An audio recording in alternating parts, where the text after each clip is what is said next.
Tá gravando. Então, boa tarde, pessoal. Boa tarde, boa noite, bom dia, porque é o horário que o pessoal vê, né? Então, nós temos aqui a Marta Narvaz, que é pós-doutoranda, professora da UERGS. A Marta é psicóloga, doutora em psicologia, com especialização na área do abuso, dos tabus, e ela é uma feminista militante, né? Pós-doutoranda sob a minha supervisão no programa de pós-graduação em educação, e esta aula compõe um seminário especial, né, muito rápido, de fim de semestre, Deusas, Corpos e Feminismos. Então, a Marta vai apresentar essa aula para o nosso seminário, que quinta-feira nós vamos discutir essa aula, então, no encontro síncrono. Então, Marta, contigo a palavra. Se tu quiser te apresentar além do que eu falei, assim, no geral. Tá bom. Então, muito bom dia, boa tarde ou boa noite, né? A gente não sabe que horas as pessoas vão acessar. Então, é com grande prazer, alegria que estou aqui nesse seminário junto com a minha supervisora maravilhosa, Paola, que eu quero agradecer toda essa partilha e essa aprendizagem. A ideia, então, é a gente falar um pouco sobre os feminismos, né? Como eu disse, já me apresentaste, Paula. Eu sou psicóloga, sou psicóloga já há 30 anos, trabalhei durante 10 anos antes de entrar na universidade, num ambulatório de atendimento a vítimas de violência num hospital público aqui de Porto Alegre, que na época era referência, né, na área da violência doméstica e do abuso sexual infantil. Então, tenho muita experiência com essas questões que são muito sofridas, muito doídas, né? E, infelizmente, ainda muito contemporâneas, né? Haja vista aí a mídia, toda hora aparecem essas questões, né? E isso é algo que está, né, desde a origem dos tempos, a gente vai ver algumas coisas ali, né? Algumas manifestações, inclusive na arte, denunciando essas questões. Então, a ideia é a gente falar um pouco, né, dos feminismos, na verdade, né?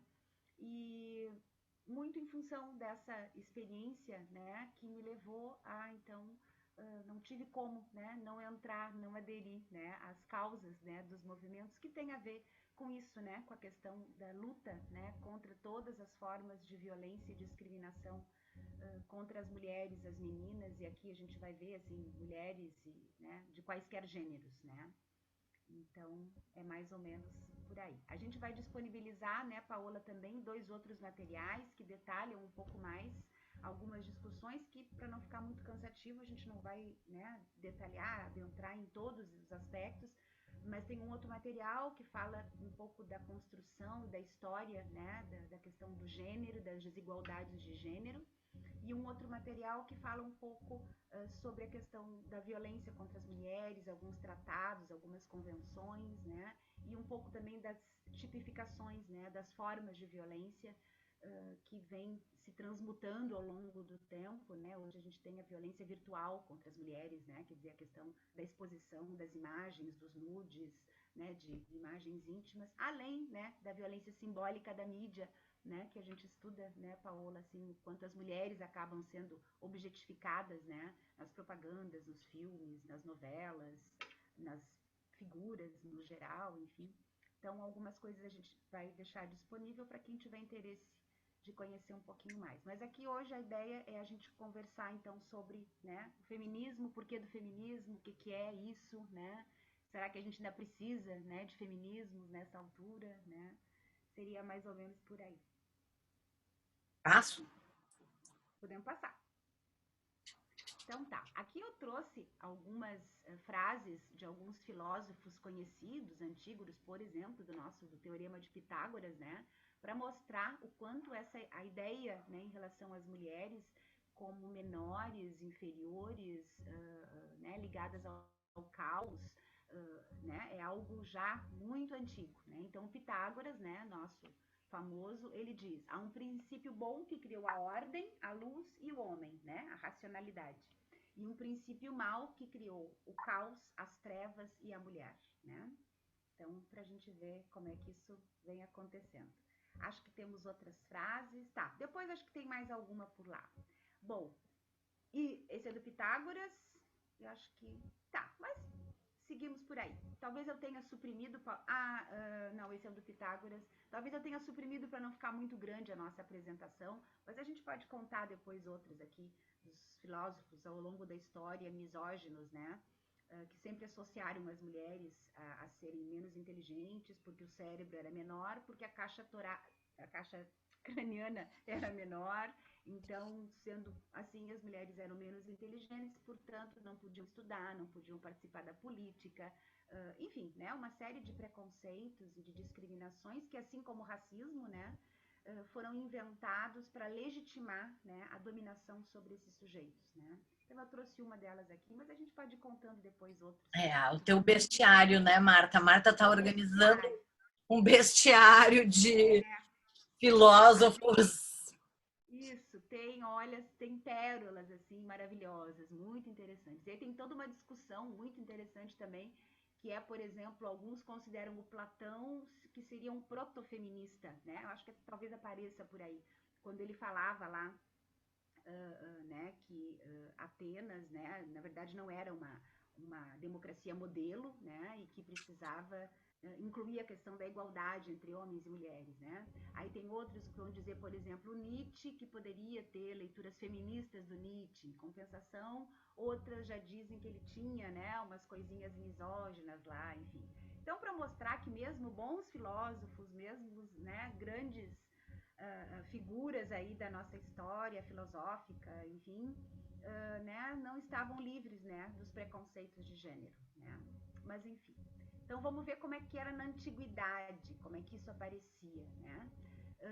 O que a gente sabe nos escritos, nos estudos de uma série de questões, isso está mais detalhado no outro material, que é a História das Desigualdades de Gênero, que a princípio, segundo estudos de antropólogos, paleontólogos, arqueólogos, né, tem toda uma linha feminista que trabalha com isso, segundo esses autores e autoras, talvez tenha algumas referências já aqui ao final, senão a gente pode falar, bem no início da história da humanidade, até pela questão da não diferenciação tão grande dos corpos de homens e mulheres, que tinham um tamanho corporal equivalente, né? Porque assim, eram povos nômades, né?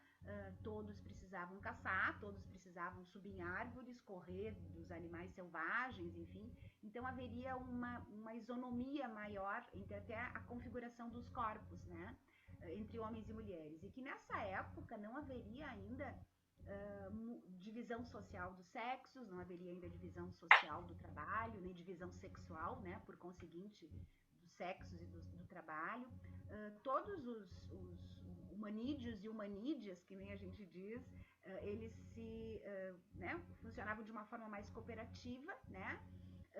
E, inclusive, como não havia ainda o conhecimento da participação masculina na procriação, não que as mulheres fossem necessariamente endeusadas, isso vai acontecer daqui a pouco, né? Mas elas não eram vítimas de discriminação, de violência, não eram vistas como inferiores, né? Ao contrário, elas eram muito respeitadas e até veneradas, isso aparece em inscrições, né? De rupestres, de quadros, de vasos, de materiais, enfim, lá da dita pré-história, né? Que a gente tem que questionar alguns desses nomes, né? E lá aparecem as mulheres como sendo admiradas e, de uma certa forma, veneradas pelo poder da geração, da criação, né? Elas eram os únicos seres capazes, né, de dar vida, de gerar vida. Então, em função disso, segundo esses estudos, né, não haveria, no início dos tempos, essas violências contra as mulheres e nem essa discriminação e subjugação. Ao contrário, né, elas eram respeitadas porque elas tinham um poder especial, que era o poder de gerar.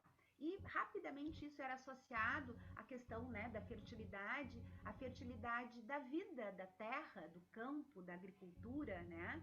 Então, enfim, uma série de rituais, né, ligados à questão da fertilidade, né, as fases da lua, né? Então tem uma série de questões que depois a Paola vai, né, no seminário que vai oferecer, né? Nós vamos oferecer no semestre que vem, aí a gente vai falar um pouco mais, né, desses rituais e das deusas, enfim, né? Mas só para dizer então que essa ideia da mulher como subjugada, inferior, por uma série de questões, ela não havia lá bem no início da história da humanidade, né? Isso foi se construindo, segundo alguns autores e autoras, né?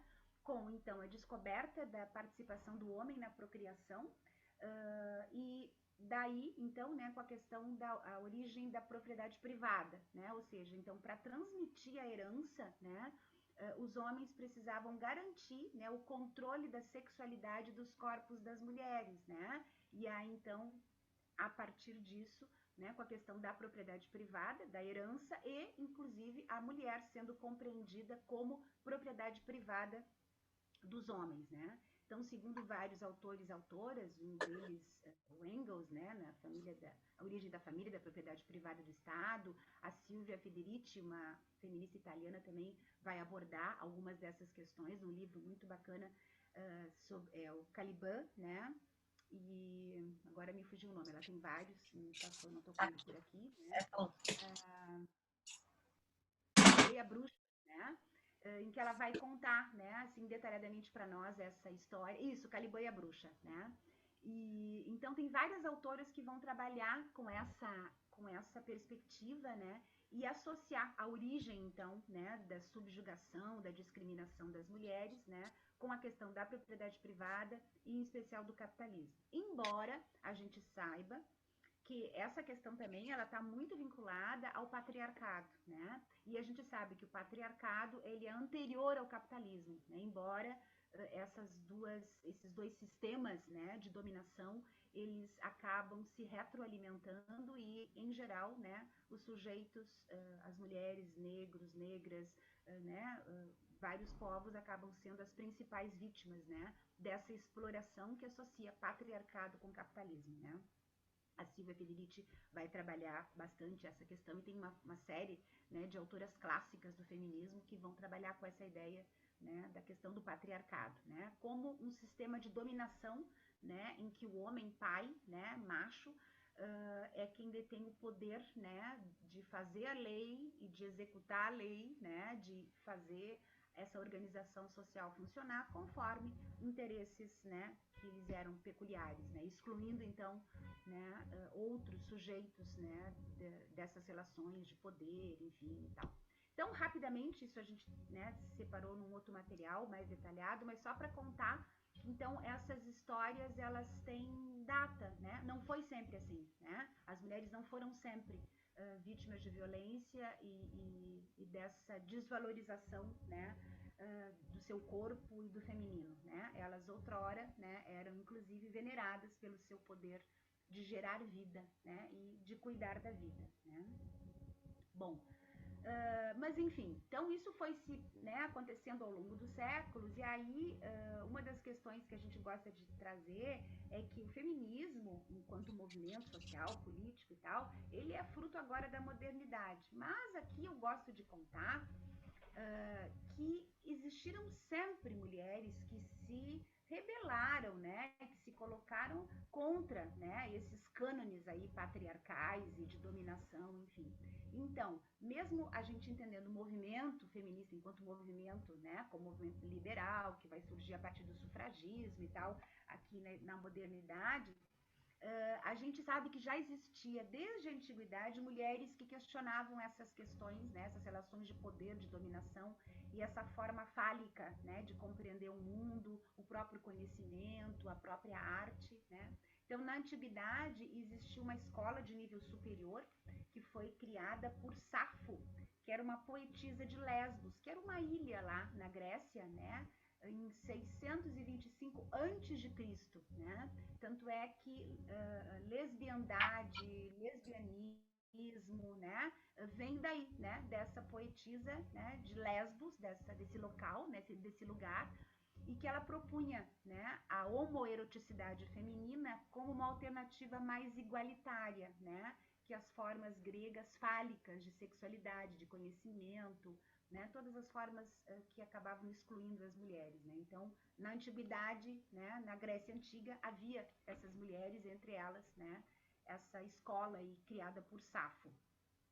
Na filosofia antiga, tem algumas autoras que apontam também que isso havia, apesar de ser extremamente patriarcal, né, e conservadora, né? Que na Roma Antiga já havia também, né, o questionamento em relação a esses cânones aí, né? Entre eles, né, como eu dizia, alguns autores e autoras, entre elas a Graciela Hierro, que é uma filósofa, ela dizia que, do ponto de vista dela, Platão, né, pode ser considerado um protofeminista, né, que ele já apontava, né, no século IV a.C., que a situação da mulher na sociedade não era natural, né, mas era convencional e atendia a interesses das elites, né. Então, esses aspectos eles já vêm, né, de há muito sendo questionados e trazidos na história, né, ainda que não tivesse o nome de feminismo. Ah, Podemos passar. Se tu quiser comentar alguma coisa também, Paola, fica à vontade. Bom, a gente estava falando então da antiguidade, né? Na Idade Média existiram uma série de mulheres, né? Mesmo Idade Média, absolutamente teocêntrica, né? Dominada lá pelo cristianismo, e que a gente sabe com todo o seu patriarcado das religiões monoteístas, enfim. Né? Na Idade Média existem uma série do que a gente pode chamar de precursoras. O termo é meio complicado, precursoras, né? Mas para falar isso, né? Que mesmo antes do surgimento do feminismo enquanto movimento, reconhecido e tal, né? E já havia essas mulheres, né? Que questionavam esses aspectos todos aí. Então a Christine de Pizan, em 1364, ela é, né? Ela radicada na França, ela escreveu em 1405 um livro que se chamava A Cidade das Mulheres, e que era um protesto intelectual, né? Contra a subordinação das mulheres e defendia a igualdade de direitos civis, políticos e educativos, isso então lá em 1400, né, que vai ser, né, uma das bandeiras do nascimento do feminismo mais adiante. A Margaret Tyler, né, no espelho dos fatos dos príncipes da cavalaria, ela fala da igual capacidade entre homens e mulheres, né? Então, em 1578, né? A Jane Anger, em seu escrito em 1588, também fala da imagem de inferioridade das mulheres que era construída pelos homens. Então, eram autoras, né, já lá naquela época, que questionavam essa construção aí, né, da inferioridade, da discriminação e tal, que isso não era nada natural, né, e sim construído, né, com interesses que a gente sabe, né, classistas, elitistas, fálicos, patriarcais, enfim, para legitimar a dominação de um sujeito sobre os outros. Vamos ver, eu acho que temos mais precursoras ainda aí, Paola. Ah, bom, aqui começam já mulheres, né, lá por volta dos 1800, que vão ter um papel bem importante, né, a Olympe de Gouges, né, que foi decapitada, né, ela escreveu os direitos da mulher e da cidadã, né, questionando, inclusive, a misoginia, segundo ela, e da Mary Wollstonecraft, em 1792, que também publica a Reivindicação pelos Direitos da Mulher, em resposta, né, à Constituição Francesa, que não incluía as mulheres na categoria de cidadãs. Então, essas mulheres, né, mesmo com o advento aí, né, da Revolução Francesa, dos ideais de igualdade, liberdade, fraternidade, né, todo esse período que vai gestando essas questões, era igualdade, liberdade, fraternidade, né, para os homens e ricos, né, era para a elite e masculina, porque brancos. pobres, E negros, mulheres brancos. não entravam nessa história aí. Sim, Paola. E brancos, né? Homens. Brancos, sim, homens brancos, exatamente, né? Então elas já questionavam, né? Quer dizer, e os direitos das mulheres, onde estão, né? Cabe lembrar, né? A gente vai falar depois disso quando falar do sufragismo, que as mulheres não tinham direito ao voto, né?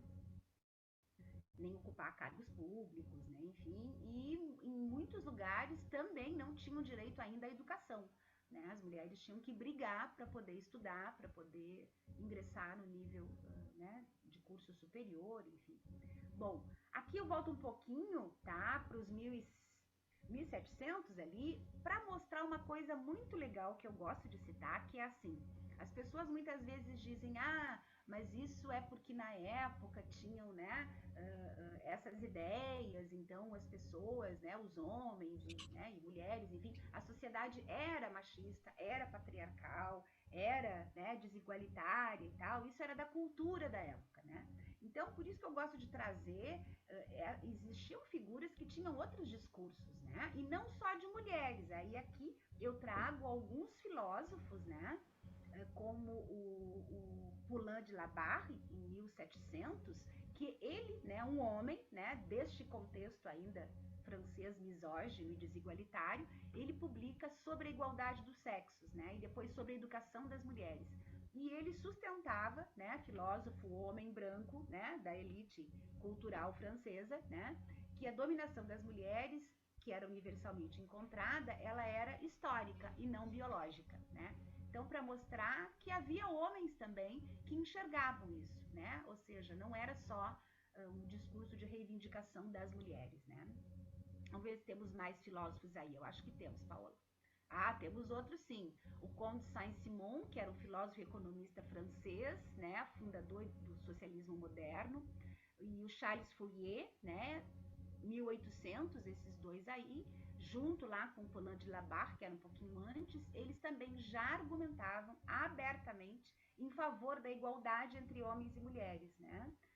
E inclusive já denunciavam a miséria, né, imposta em especial às mulheres pela exploração capitalista, né? E a gente tem que lembrar toda a questão, né, da Revolução Industrial, enfim, né, da exploração das mulheres nas fábricas, enfim. O John Stuart Mill, né, publicou em quase 1900 o livro Sujeição das Mulheres, né, em que ele dizia que as grandes transformações na humanidade somente iam ser concretizadas, iam acontecer realmente com a transformação da cultura. E isso envolvia, né, mais igualdade entre homens e mulheres. Então, o John Stuart Mill, né, da linha da economia, do liberalismo, mesmo com essa batida aí, ele já reconhecia, né, a necessidade de transformações na cultura em direção à igualdade entre homens e mulheres. Então, para mostrar como havia também homens, Paola, né? Não eram só as mulheres, né? Que reivindicavam isso, né? Filósofos, economistas, né? Uma série de homens também, brancos e da elite, reconheciam essas questões. E esse teus textos 2005, 2009, que tu Tá. referenda esses homens, estão no Esse final, né? texto, eu acho que eles estão as referências todas ao final. 2005 é a minha dissertação de mestrado, que fala sobre submissão e resistência das mulheres ao longo da história.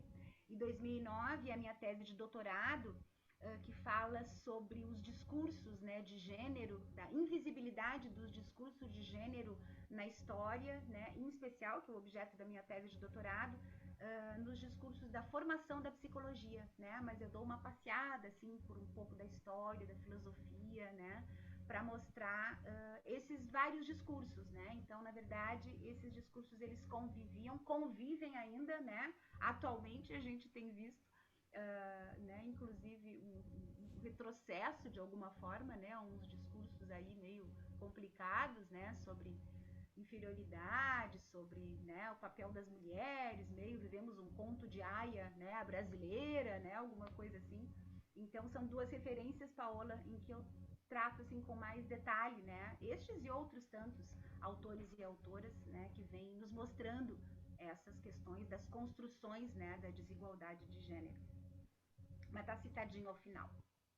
Tá. A orientação da tese é o Henrique Nardi e a dissertação também?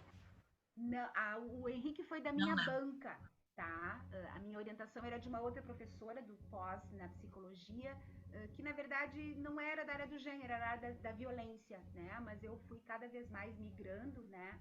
E me filiando, né, às produções da psicologia social. Tem alguns artigos escritos com o Henrique Nardi, né? Meu querido grande professor, né, que foi da minha banca, né, nessas oportunidades, e além da Marlene Strey, que é uma feminista clássica, famosa entre nós aqui, né, no Sul, era professora da PUC, e também a professora Regina agora me fugiu, Regina Muti, que trabalha, uma pessoa também bem conhecida aí da URGS, um amor de pessoa, saudade delas todos.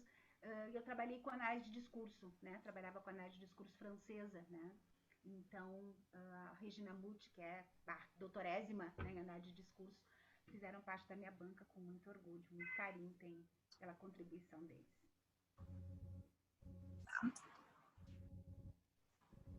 Bom, aqui eu trouxe então, né, que na verdade estamos preparando um trabalho bem mais extenso, bem mais completo, mas só para mostrar que não era só no campo da filosofia, né, ou no caso da ciência política, a gente poderia, né, compreender, mas também na arte a gente tem, né, Paola, em 1500, lá nos 1500, 1600, obras que vão denunciar, e eu até aqui nem coloquei algumas outras, como Susana e os Velhos, que é um clássico maravilhoso, né, de uma autora que produziu. Susana e os Velhos, inclusive, ela parece que pintou aos 17 anos, né, Paola? Tu deve conhecer melhor dessa história. Eu estou pesquisando sobre a vida, a história dela agora. Mas enfim, né, tem outras autoras, mas tem aqui, eu trago então o Rapto de Helena, né, uma obra de 1539, e a violação de Lucrécia. Alguns autores falam rapto de Lucrécia, né, mas é no sentido disso, né, de uma violação de 1568 por aí, né, em que são obras que na arte já denunciam, né, essa violência contra as mulheres, né, quer dizer, nas formas do rapto, do estupro, da violação, né, da sedução. Então, para mostrar que essa questão ela está disseminada em todos os campos da cultura, né, da filosofia, ciência política, na arte, né, já denunciavam, né, esses aspectos, né. E, meu Deus, na história temos muitas coisas, na arte, coisas belíssimas, né. A gente está preparando um material, né, Paola, bem bacana, com vários dessas figuras. Eu fico encantada, né, acho que são coisas muito importantes, assim, de a gente poder conhecer, né? Até para tirar um pouco, né, do meu ponto de vista, um pouco do estereótipo que a gente tem ainda em relação ao feminismo, né? Feminismo é tudo isso, né? É a denúncia dessas opressões e dessas violações. Nada mais do que isso, né? Mas isso a gente vai vendo. Podemos passar. Bom, então aqui eu já havia falado um pouquinho, falei um pouco então dos precursores, né? E aqui então nós temos a emergência mesmo do movimento feminista, que surge na década de 60 como um movimento liberal. Nos Estados Unidos e na Inglaterra é o mais conhecido, mas França, Espanha, Rússia, em todos os lugares do mundo a gente tem o surgimento do movimento feminista, né? Cada um com as suas características peculiares. Nesses dois trabalhos, na minha dissertação de mestrado e de doutorado, eu detalho esses aspectos todos para quem tiver interesse, né? Mas então eles surgem, né, na década de 60 e a princípio inspirados nos ideais de igualdade da Revolução Francesa, mas que, como a gente já viu, são ideais de igualdade, né, para homens brancos, livres e com posses, né. A gente tem várias ondas, né, que a gente vai ver dos movimentos feministas, né, mas o primeiro movimento em si se considera como origem, né, o movimento sufragista, né, que depois então vai ter diferentes ondas e diferentes desmembramentos. E aqui eu trago como sugestão de um filme, que foi um filme famoso, premiado, de 2005, eu me lembro que era bem a época que eu estava defendendo a minha dissertação, que é As Sufragistas, né? E que eles mostram um pouco dessa história, né? Dessas mulheres que lutaram, que inclusive algumas morreram, né? Para poder enfim, organizar, né, constituir efetivamente um movimento feminista, né? Esse filme é muito legal e aparece bem a questão da exploração do trabalho, do abuso sexual nas relações de trabalho, do assédio do patrão sobre a menina, né, das mulheres que tinham que se submeter a uma série de aspectos porque eram casadas, né? E aí toda a luta das mulheres, né, para poderem votar, poderem ser votadas e poder ter direito à educação e a regulamentação das questões de trabalho, que era uma exploração sem fim, né? Então aqui o surgimento do movimento. Vamos ver depois, eu acho que a gente tem, então, tá, aqui eu falo um pouquinho do sufrágio, né, só para Oi? Eu volte? Não, podemos deixar. Esse aqui é só, ele vai falar um pouquinho do que eu estava falando, que é assim, por que, né, essa luta pelo sufrágio? Porque a Revolução Francesa excluiu as mulheres da política, né? Então havia essa mobilização, né, dessas mulheres e aquelas precursoras que escreveram em função disso, né, de se sentirem excluídas, né, das lutas, né? E aí, por exemplo, eu trago aqui algumas curiosidades, entre aspas, se pode ser essa palavra, de alguns países. A Finlândia, por exemplo, em 1906, ela já concediu o direito das mulheres ao voto. mas a Suíça foi o último país, né, a conceder em 1971. Eu acho que são coisas assim muito sui generis isso, né? Mas enfim, né? Na França, 1978, foi o primeiro, e a Suíça, o último país, em 1971. No Brasil, em 1932, elas tiveram direito ao voto, embora votassem mesmo só em 1934. Então, para a gente ver o quanto isso ainda é recente, né? E aqui eu trago também que esse atraso, né, nesse reconhecimento desses direitos, enfim, tem a ver com o Código de Napoleão, né, em seguida, depois ali da Revolução Francesa, que afirma, assim como o nosso Código Civil brasileiro de 1940, né, não precisamos ir lá na França, aqui também entre nós, em que afirmava a incapacidade jurídica das mulheres casadas, né? Então, se tu fosse casada, tu não poderia comprar, vender, te mudar, enfim, tu não tinha autonomia, né? Tu tinha que sempre pedir a autorização do, né, senhor feudal, né, entre aspas, moderno, sei lá, né? Aqui no Brasil, até 1940, as mulheres não tinham direito de estudar, trabalhar, se mudar, se divorciar, muito menos, nem divórcio tinha, né? Tudo tinha que passar pela autorização dos maridos, né? Então, Paola, às vezes eu brinco assim, se nós vivêssemos naquela época, se os nossos maridos estivessem achando que o nosso trabalho estava atrapalhando as lidas domésticas e os afazeres da casa, eles tinham o direito de mandar uma cartinha, né, para o nosso empregador pedindo a nossa demissão, né? Porque a principal função cívica, né, das mulheres era o cuidado do lar, né? O trabalho era, Não, enfim, e secundário. hoje é o contrário, a mulher, se não trabalhar, as contas não fecham, né? E aí a gente tem um problema econômico, não é um problema de gênero, né? É, é. Mas que Sigo? estão aliançados, né? Quer dizer, eles estão muito aliançados, né? Mas enfim. Então, para contar, né, um pouco assim, que essas coisas elas são, então, elas estão na cultura, mas que isso é muito importante da gente enfatizar, elas são legitimadas pelo Estado, né? Quer dizer, porque isso podia parar, circular na cultura, vários discursos. Não, a gente tem códigos que legislam sobre isso, né? Bom, a gente tem códigos que vão legislar sobre a questão do aborto, que é um jeito de controlar e regular os nossos úteros, né? Então, assim, tem uma série de aspectos que não são discursos que pairam desavisados na cultura, né? Eles acabam sendo legitimados, né, pelo poder patriarcal do Estado, né? Uma outra coisa que eu gosto de contar, e tem um livro muito bacana, esse eu tenho aqui, depois eu posso pegar, mas enfim, que se chama Juqueri, o Espelho do Mundo, né? É de uma colega, ela era da USP e ela produziu a tese dela de doutorado e fez um livro, né? Eu acho que eu tenho no final o nome dela, é Clementina Pereira, se não me engano. E ela mostra como ela fez estudo dos prontuários, Paola, do manicômio do Juqueri, que era um grande manicômio paulista, né? Agora está em ruínas, enfim. E ela mostra, ela fez o estudo, né, dos prontuários, enfim, e que mostra direitinho, né, como as mulheres elas eram internadas sem nenhum diagnóstico de doença mental ou de doença psiquiátrica. O diagnóstico era histeria, e a histeria era porque elas eram incomodativas, né? Porque elas incomodavam os maridos, porque elas tinham ataques histéricos quando, segundo, né, os prontuários, o estudo dela, as mulheres diziam que elas estavam alucinando traições do marido, né?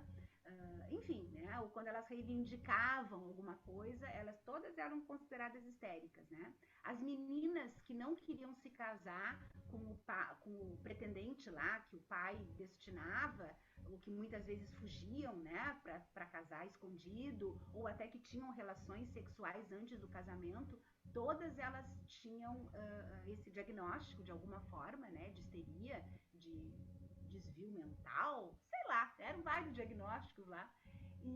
Mas tinha o aval do Estado para que pais e maridos pudessem internar essas mulheres mesmo sem o consentimento delas, internar à força, né, internação compulsória, que às vezes a gente vê algumas discussões aí, né, Mães de algumas famílias. solteiras, a gente sabe, tem relatos de mães engravidavam, a gente conhece aqui no São Pedro, né? Eu tenho alguns Sim, relatos. sim. É. Elas acabavam lá por ter engravidado e a família, naquela época que os hospitais psiquiátricos eram uma espécie de depósito de Sim. tudo que não se encaixava na sociedade. Isso aí.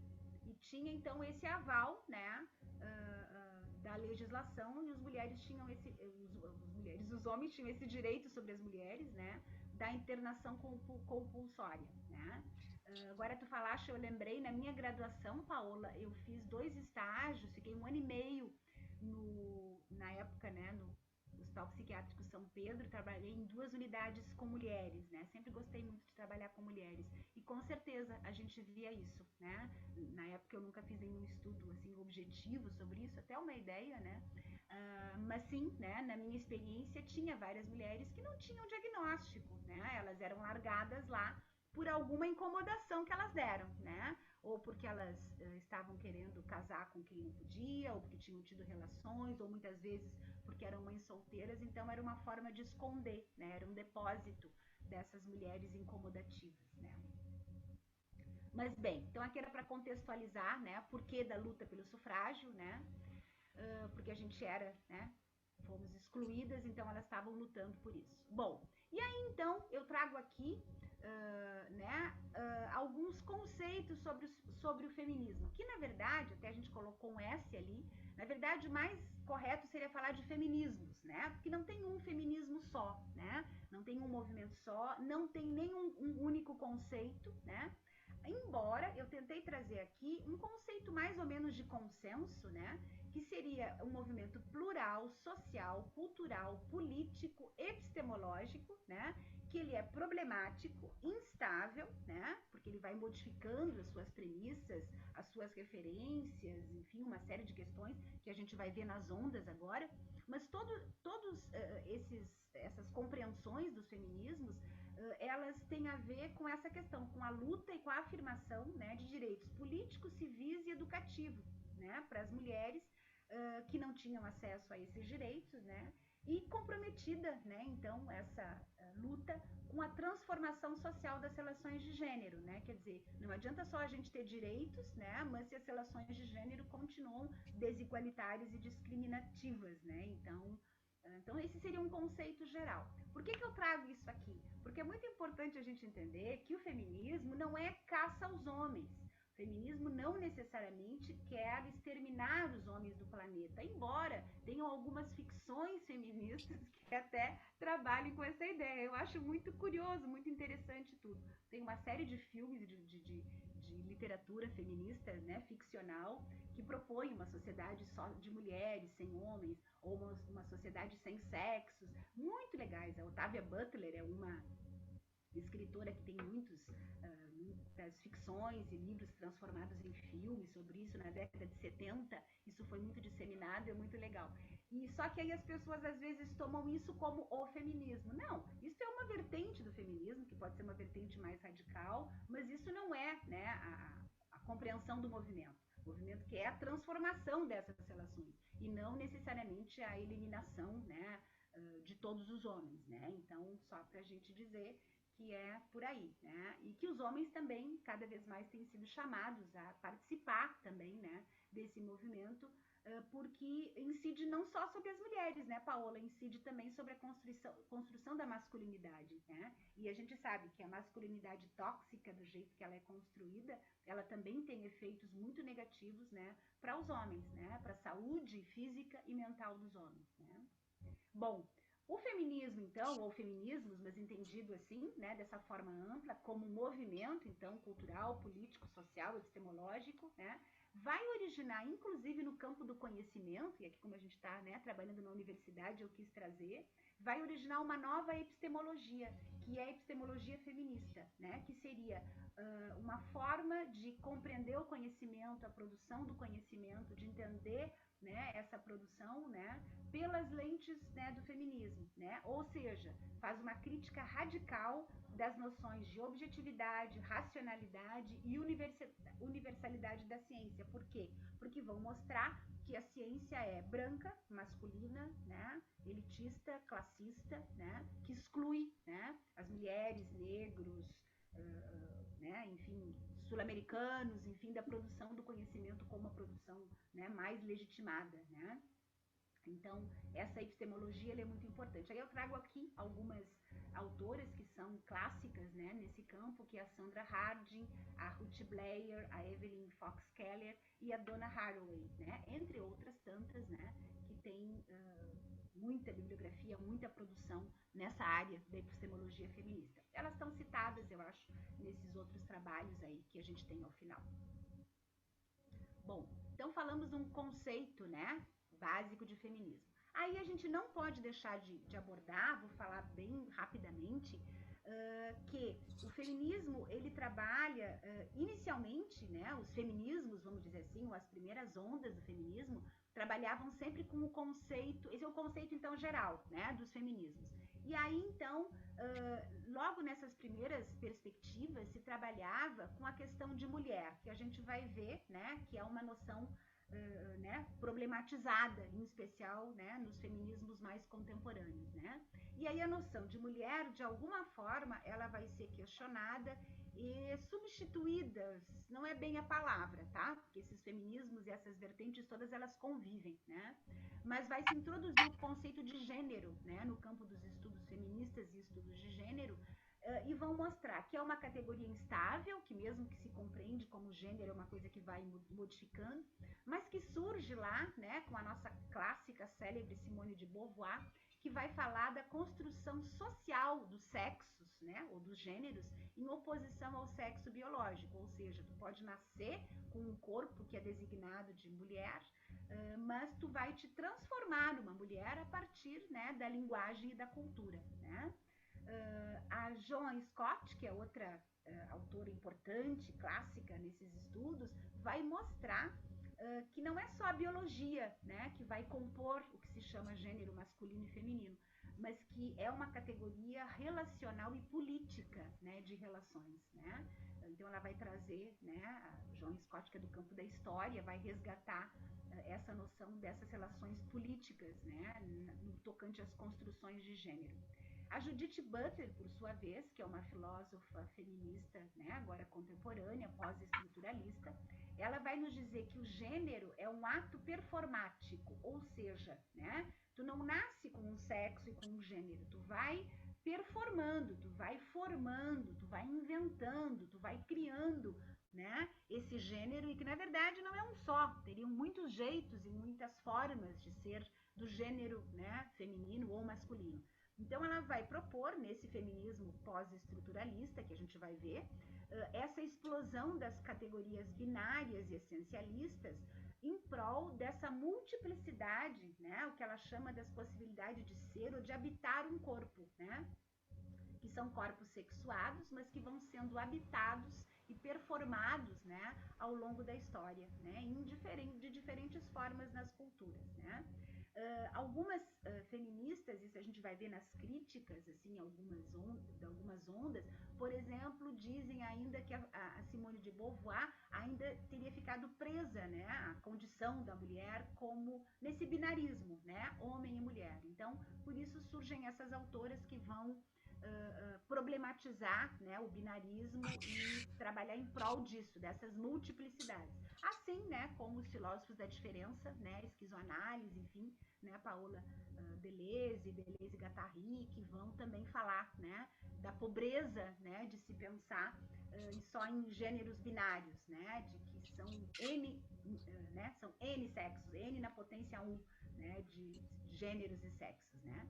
Bom, além desses aspectos, a Judith Butler, a gente não pode esquecer, ainda é, né, uma filósofa francesa, né, cada vez mais tem se problematizado essas construções que a gente chama colonializadas, né? Então tem toda uma outra linha que vai conceber o próprio gênero e a própria divisão de gênero entre masculino e feminino, vão dizer que esta é uma construção ocidental, né? Esse binarismo aí de homem e mulher, gênero masculino e feminino, vão dizer que é uma forma ocidental, portanto colonial, de compreender, né, os corpos, os sexos, os gêneros, né? E aí eu trouxe, né, aqui a Heloísa Buarque de Holanda, um livro agora recente dela, de 2020, muito interessante, que é sobre feminismo decolonial, feminismos decoloniais, né?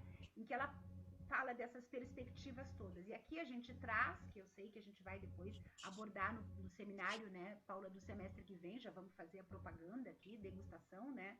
Em que vai se trabalhar com muito rica, assim, com outras cosmologias, né? Com outras formas de entender o mundo, a vida, as relações, a organização da sociedade, e que então a Heloísa Buarque de Holanda reúne uma série de artigos de autoras, né? Cada uma na sua perspectiva, ameríndia, bantu, iorubá, enfim, né? Várias autoras que vão trabalhar, vão nos mostrar esses outros jeitos de entender, né? O mundo, os sexos, os corpos, os gêneros, as relações, as sociedades, né? E vão mostrar, então, outra lógica que não a lógica binária, né? Mas elas, por exemplo, na cultura iorubá, a categoria, a hierarquia não é por gênero, sexo, né? Masculino e feminino, mas pelo que elas chamam de senioridade, né? O chefe ou a chefa do clã, né? É aquele membro mais velho, e que muitas vezes é uma mulher, né? Então as hierarquias não são hierarquias de sexo, né? Mas são hierarquias pelo que elas chamam pela sabedoria, né? Pela sabedoria de vida, né? Pelo que tu pode oferecer de cultura, de, enfim, né? Para tua comunidade, independente de se tu é macho ou fêmea, masculino ou feminino, né? Então, muito interessante para a gente também questionar, né? Essas construções binárias aí de sexos e de gêneros. Bom, isso para trazer então algumas questões, né, de que mulher não é sinônimo de gênero e gênero não se, né, limita a masculino e feminino, né? Bem, entrando então propriamente nos movimentos, uma coisa que a gente gostaria de também trazer aqui, que é uma distinção clássica, tá, entre movimentos de mulheres que são em geral confundidos com movimentos feministas, tá? Mas são coisas diferentes, né? Isso é importante a gente né, entender. Embora eles vão confluir em muitas questões e vão trabalhar juntos em muitos momentos, vão brigar juntos em muitos momentos também, né? Então, o movimento de mulheres seriam movimentos associados à luta por direitos e melhorias nas condições de vida e de trabalho das mulheres, né? Seriam vários movimentos sociais que teriam origem nas comunidades de bairro e que teve na década de 60, depois 80, uma importância bem assim, né, relevante, né, dos movimentos das comunidades de base da teologia da libertação, embora a relação com a igreja depois foi modificando, né, com esses movimentos de mulheres, né, mas para dizer que havia e há movimentos que se intitulam movimentos de mulheres, mas que não se dizem movimentos feministas, tá? O que então os movimentos feministas, né, seria a sua especificidade, né? São movimentos, são ações, agrupamentos que combatem a subalternidade e a discriminação das mulheres, né? Esse seria um aspecto comum que todos os movimentos feministas vão ter, seja ele liberal, pós-estruturalista, enfim, depois a gente vai ver os tipos, né, de feminismos, mas eles têm essa questão fundamental, né, desta luta de combater a subalternidade e a discriminação das mulheres. No que eles diferem, então, dos movimentos de mulheres?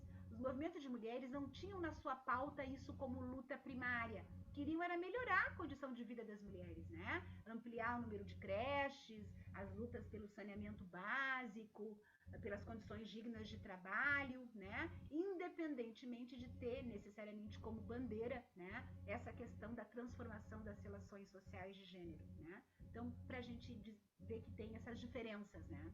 Então, por exemplo, os clubes de mães, essas estão ligados aos movimentos de mulheres, à igreja, né, valorização da mulher, mas não tem uma pauta feminista no sentido ideológico ou filosófico. Perfeito, isso aí. Não necessariamente. Até eles podem, né, compartilhar, mas tipo assim, não é a agenda primária, né? O movimento feminista, sim, a agenda primária é essa, combater a discriminação e a subalternidade de diferentes formas. Aí vão até conversar e se associar, enfim, né, com os movimentos de mulheres que instrumentalizam lá na prática, no cotidiano, mas que não necessariamente têm esses referenciais todos teóricos, filosóficos, conceituais, enfim, como Tá, a eu vou te princípio. fazer uma pergunta aqui em relação a Tá, isso. Ambos sim, os movimentos, feminista e movimento de mulheres, hoje, tá, é uma palavra nova e que não está no teu vocabulário, que eu já percebi, que é o tá. empoderamento feminino, Ah, é, pois é. que está aí tanto numa coisa quanto na outra, e que tem a ver com esse teu terceiro ponto que tu ainda não chegou aqui, que é o preconceito, Sim, né? Que independente dos partidos e das ideologias, a gente viu isso na estatística que eu enviei hoje no nosso grupo de pesquisa, das agressões no Twitter e no Instagram às candidatas mulheres de todos os sim. partidos. Uhum, E por uhum. todos os lados. Aí não tem direita, esquerda, né? Não sei se tu percebeu ali. Sim, sim. Não tem centro, É, direita, não olha tem só. posição. É. Não, bem importante então, Paula, assim. A gente sabe, né? Tipo, tá, então direto, assim, né? Eu tenho sérias críticas, assim como muitas feministas, ao termo empoderamento, tá? Porque ele surge de uma pauta liberal, né? Ele está atrelado a essa coisa, assim, de empoderamento das mulheres, tem uma batida meio liberal, meio neoliberal, da coisa do sujeito que se autoproduz, que se empodera, barará, barará. Então, assim, eu não uso essa palavra, né? A gente substitui ela por fortalecimento das mulheres, né? Porque o empoderamento tem uma série de aspectos importantes. Tem artigos assim só dedicados à questão do empoderamento, né, das mulheres e do próprio termo do empowerment, né, que vem de lá. Tipo assim, tu não empodera ninguém, né? Isso seria uma presunção, né? E uma questão de tutelar, né? Quer dizer, tem lá a mulher da base, pobre da vila, que tu vai lá empoderar ela. Não! Essa mulher daqui a pouco sabe há muito tempo os meandros de conseguir as coisas e luta de N formas, né? Então, assim, tem, né, um ranço, às vezes, de que a academia, as cientistas, filósofas e tal, vão lá oferecer o saber. Não, não é por aí, né? Então, uma das críticas do empoderamento é isso. Tu não empodera ninguém, tu não vai lá empoderar a mulher, né? Tu vai partilhar coisas e nisso as pessoas se fortalecem, né? Isso seria uma primeira crítica ao termo do empoderamento, né? Embora eu sei, tem campanhas muito legais lá que falam empodere duas mulheres, né? O empoderamento feminino. Claro que é legal isso, né? Mas a gente, no fim, acaba ficando tendo cuidado no uso de alguns termos, porque eles carregam, né, Paola, consigo ideologias, né? Eles carregam consigo ideias, né? Então, a gente sabe da força das palavras, né? Então, empoderamento é um termo que eu não uso, eu prefiro usar o fortalecimento, né? Porque tem isso, teria essa batida aí meio liberal, meio, né? Que é uma das críticas que se faz ao feminismo liberal, né? Mas bem, e aí então, o que né, tu está trazendo dessa questão, né? E isso tem uma série de elementos que vão mostrar que os preconceitos de gênero e a exclusão das mulheres dos espaços, eu acho que na minha tese de doutorado eu falo bastante disso na questão dos movimentos de mulheres, na luta contra a ditadura, enfim, e de que há, infelizmente, né, o que a gente, né, chama aqui entre nós dos esquerdomachos, né? Mesmo na esquerda existem os preconceitos de gênero, né? E muitas vezes as mulheres acabam sendo, né, como tu mesmo, né, colocaste, mostraste aí, alvo de discriminação, de piada, de pilhé, sabe? Assim, quer dizer, isso está infelizmente disseminado, né? Não temos esse privilégio, né, de dizer que isso é de direita, de esquerda, não, infelizmente, né? Bom, e o preconceito também, né? E assim, ó, tem algumas pesquisas agora bem atualizadas.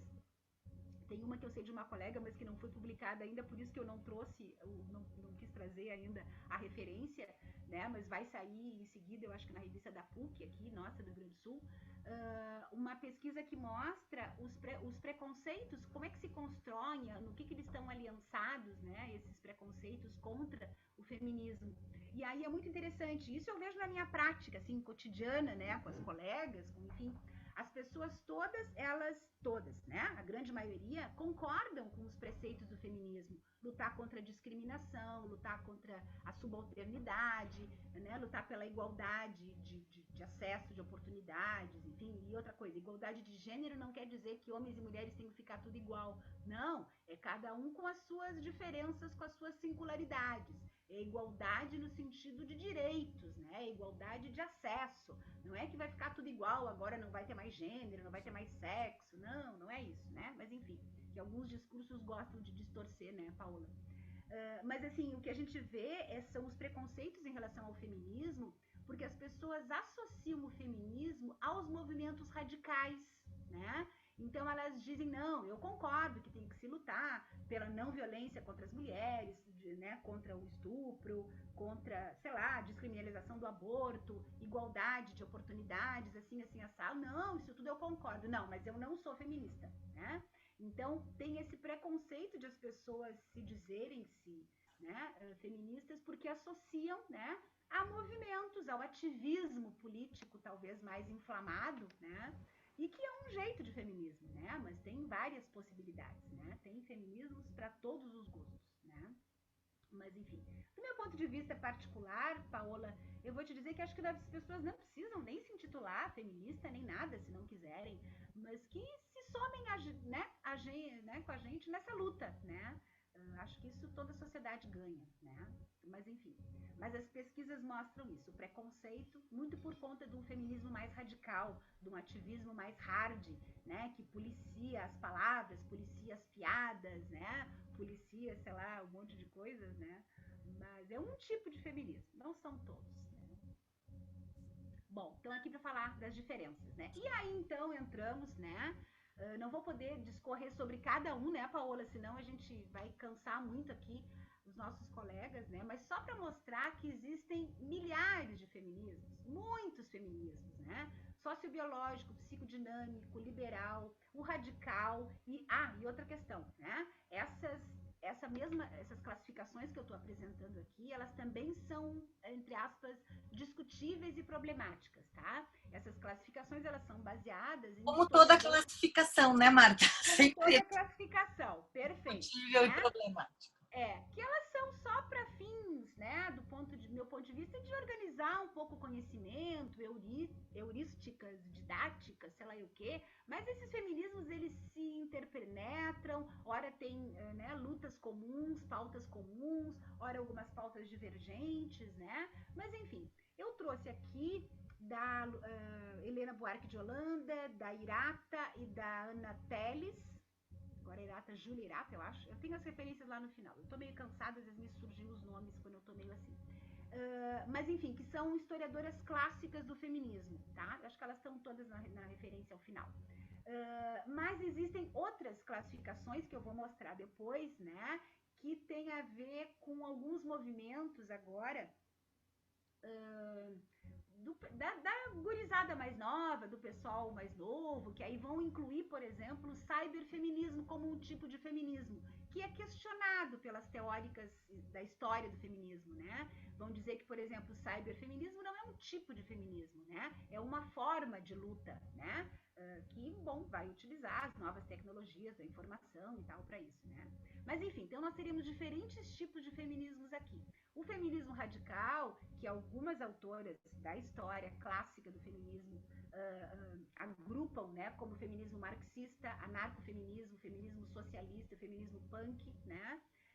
O feminismo negro, o feminismo pós-estruturalista, que a Judith Butler é uma das principais expoentes, o feminismo decolonial, né? Onde são incluídos, então, o feminismo indígena, latino-americano, o feminismo islâmico, que é uma coisa que a gente quase não vê, né, a Paola não estuda, mas tem muitos movimentos feministas, né, no Islã, é impressionante, né, lutam pela educação das meninas, né, ainda é uma das lutas básicas, há pouco ainda a luta era pelo direito de dirigir, né, que elas não podiam dirigir carros, porque uma mulher não podia andar sozinha, né, então tinha que estar sempre com alguma outra pessoa, então como é que tu vai dirigir? Tu vai ter que sempre levar alguém junto, né? E não podia dirigir, não tinha permissão para tirar a carteira de motorista, né? O feminismo queer, né? Que envolveria o transfeminismo, o lesbofeminismo, né? O ecofeminismo, que é uma perspectiva que junta, né, a questão da luta, né, pelo cuidado do planeta, né, com a luta pelo cuidado do como e resgata aquele aspecto, entre aspas, lá, primitivo, né, das mulheres como cuidadoras e como geradoras da vida. Então, ele vai trabalhar com essas duas E o questões. próprio É muito bonito. conceito do planeta vivo como uma força Isso, feminina, né? O Gaia. perfeito. Gaia. É, A Gaia. tem tudo a ver com o teu livro, com Gaia Educação, né? Que vai ser também objeto de estudo nesse seminário, que tem tudo a ver, né? Para mim, eu acho que comentei contigo o Caosmose do Guattari. Para mim, ali é uma batida ecofeminista direto, né? Quando ele fala da Gaia, né? Da terra, da vida, dessas forças, né? E desse princípio feminino, né? De gerar, de cuidar, de dar vida, enfim, né? Que estaria oposto ao princípio masculino do patriarcado, né, que é do poder, da dominação, né, da conquista da terra, da colonização da terra, da exploração dos recursos da natureza, né? Então, o ecofeminismo ele faz toda uma metáfora que eu acho muito interessante, que é assim como o patriarcado explora o corpo da mulher, né, explora os recursos da terra, né, explora os recursos do planeta, né, com fins de utilização sem a questão do cuidado com a vida, né, mas da exploração capitalista, né. Então é muito interessante. E por último, então, como eu falava, o cyberfeminismo, né, que teria a ver agora com o feminismo, né, das ativistas, né, agora. E aí tem esses movimentos todos que surgiram, do nenhuma menos, do aquele hashtag que surgiu lá, eu me esqueço sempre daquele do abuso sexual, da mídia lá, dos Meu amigo autores. secreto. Isso, é. Enfim, tem vários aí que surgiram, né, como campanhas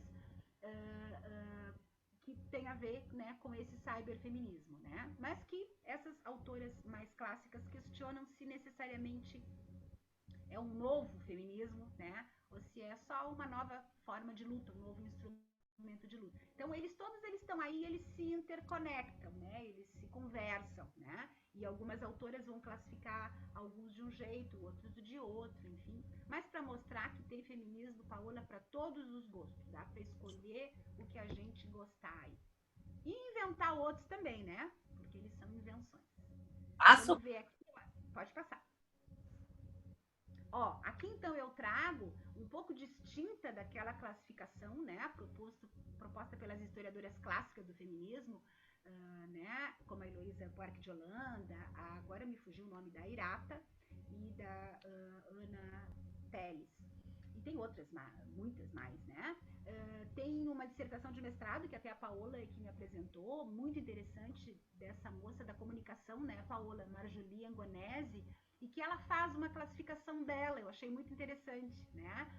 E ela faz essa classificação, né, vamos dizer, do feminismo a partir de blogs e grupos de discussão no Facebook, né? E aí ela traz, então, 14 tipos de ativismo feminista, né? Então, o liberal, o radical, o feminismo cultural, o feminismo conservador, que mais? Tem mais, são 14 tipos aí, acho que no próximo tem mais. Feminismo libertário, feminismo separatista, as ecofeministas, né? Feminismo marxista, o anarcofeminismo, feminismo negro e decolonial. E deixa eu ver se tem mais um, Paola. Tem, ó, mais uma lâmina. Feminismo pós-estrutural, que é os, né, da Judith Butler. As Riot Girls, da cultura punk, né? Lipstick, né, movimento feminista cultural, que tenta recuperar os símbolos da identidade feminina. O putafeminismo, né, que tem a ver com a luta, né, e a associação do movimento mais radical, movimento de libertação, entre aspas, das prostitutas. E lá, o cyberfeminismo. Eu acho que são esses os feminismos que a Marjolie ela nos traz. E por que eu trago assim, né, pra gente mostrar? Volta lá um pouquinho, Paola, só a gente, né, fica aqui à disposição das pessoas, tem a referência ao final, quem quiser, só para mostrar como são diferentes classificações, diferentes proposições, né, diferentes propostas, né? Na história clássica do feminismo, por exemplo, não existe feminismo separatista, né? O que seria isso? Mas enfim, né? Seria uma forma, né, que os blogs, que no Facebook, né, compreendem o feminismo que não aceita, por exemplo, as relações heterossexuais, né? O feminismo lésbico, né? E que não é todo feminismo lésbico que é contra as relações heterossexuais, seria um dos exemplos, né? O feminismo libertário concebe as pessoas como autoproprietárias e, portanto, preza pelo direito de liberdade em relação à interferência coercitiva, né? Na verdade, se a gente for pensar, todo feminismo é libertário, né? Vai depender do que, né? Vai depender quais são os grilhões que esse feminismo está tentando atacar, né? O feminismo conservador, né? Quer dizer, o que seria um feminismo conservador, né? Tem ali manutenção das normas e leis da sociedade na qual suas ativistas residem. Não tem, feminismo não tem essa questão. Talvez um feminismo liberal que não questiona algumas questões, mas eu não conheço nenhum grupo feminista conservador, né? Mas enfim, né? Não importa. É só para mostrar como essas classificações elas são inúmeras e múltiplas e se inventam coisas, e, enfim, e que vai depender do ponto de vista, né, que a gente vai pegar a classificação, né? Então tem, o que a gente sabe? Tem algumas linhas do movimento feminista, por exemplo, que se colocam ativamente contra a pornografia e a prostituição, né? Por quê? Que seria lá do ponto de vista, né, do feminismo mais radical, que entende que a pornografia e a prostituição elas ainda celebram, né, o feminino como objeto de consumo, né? Então, no momento em que querem erradicar essa visão de que as mulheres são objeto e propriedade dos homens, e aí tem uma batida do feminismo radical, do feminismo marxista, né? Tem várias autoras, né, clássicas que trabalham com isso, né? Então vão se colocar contra, né, a pornografia e a prostituição, por exemplo. Outras formas vão dizer que, olha, ok, né, as mulheres são donas do seu corpo e se elas quiserem se prostituir, se elas quiserem fazer filmes pornográficos ou participar de, sei lá, fotografias, enfim, seja do que for, né, elas têm esse direito, que seria o feminismo mais libertário, vamos dizer assim, né? Enfim, desde que, né, a discussão em relação à prostituição, por exemplo, sejam asseguradas condições mínimas de dignidade e de segurança, né, para as mulheres exercer a prostituição, que é uma profissão do sexo, né, inclusive está regulamentada no Brasil, né, no Código de Profissões, né. Então, para mostrar como tem, né, diferentes perspectivas, né, de entender essas lutas todas, né, e feminismos para todos os gostos, Paola. Então, aí a gente tem essa comparação, né, dessas abordagens mais clássicas das autoras historiadoras do feminismo e dessas diferentes abordagens aí, que foi o que a gente passou então, né, muito interessante esse trabalho da Marjolie. Bom, então falamos, né, dos diferentes feminismos, destas possibilidades de classificação, que são diferentes. Então, chegamos nas ondas do feminismo, que também é algo, não sei se é necessariamente problemático, né? Mas no sentido assim, de que a gente não pode pensar as ondas como uma linha temporal, né, sequencial e que um feminismo supera necessariamente o outro, né? Não, tá? Essas diferentes ondas, que são também classificações arbitrárias, convencionadas, né? É para organizar um pouco, né, o entendimento, o conhecimento, e porque em cada época havia uma luta prioritária, né? Então o objetivo de caracterizar as ondas é nesse sentido.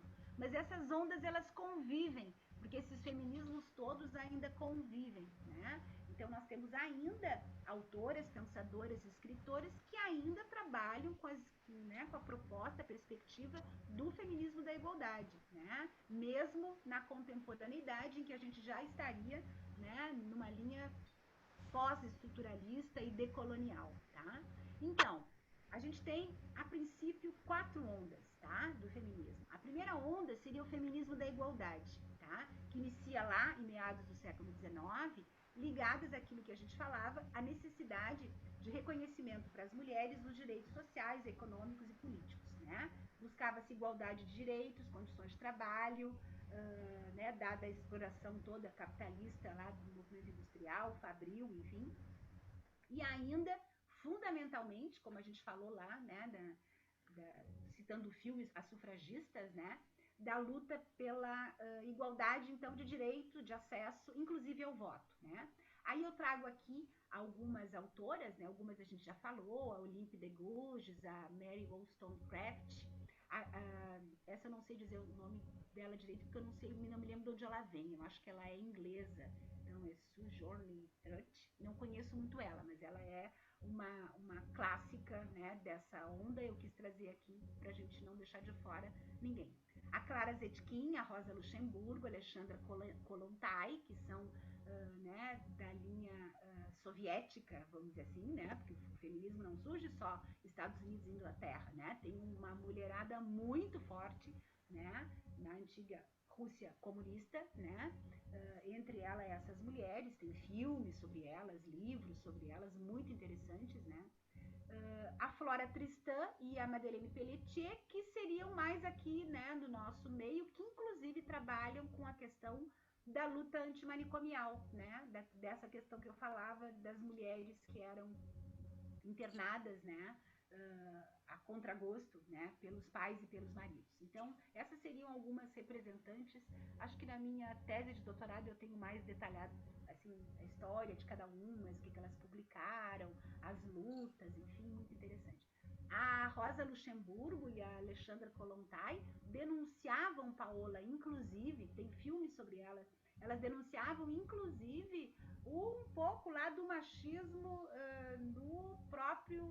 na própria origem lá do movimento, né, socialista, comunista, nos escritos marxistas, enfim, né, uma certa negligência à questão das mulheres. Embora, em defesa de Marx, tem um livro, eu fui atrás, fui pesquisar isso, né, e tem um livro muito interessante que se chama Miséria da Filosofia, do Marx, né, em que ele fala, né, muito claramente, que ele coloca muito abertamente essa questão da discriminação e da exploração das mulheres nas fábricas, né? Miséria da Filosofia, o nome do livro. Então, em defesa de Marx, quero dizer que ele até abordou essa história. Talvez, né, não fosse uma grande batida, né, nos seus escritos, né, mas não é completamente negligenciado, né? Eu encontrei, né, em uma dessas obras, menções explícitas à questão das mulheres, né? Bem, então a primeira onda seria do feminismo da igualdade, certo? A segunda onda se chama o feminismo da diferença. Eu acho que é o próximo, Paola. Aqui Que tá na é, segunda. Peraí. eu acho que uma antes. Vamos ver, primeira onda. Isso, agora. Então, segunda onda, então, feminismo da igualdade, luta pela igualdade das mulheres com os homens. De novo, não é luta para a gente ser igual aos homens, até porque não queremos isso, né? É luta pelo acesso às coisas em igual, né, condição de oportunidades, enfim. Aí, então, o feminismo da diferença, que caracteriza a segunda onda, vai iniciar lá no início da década de 60, tá?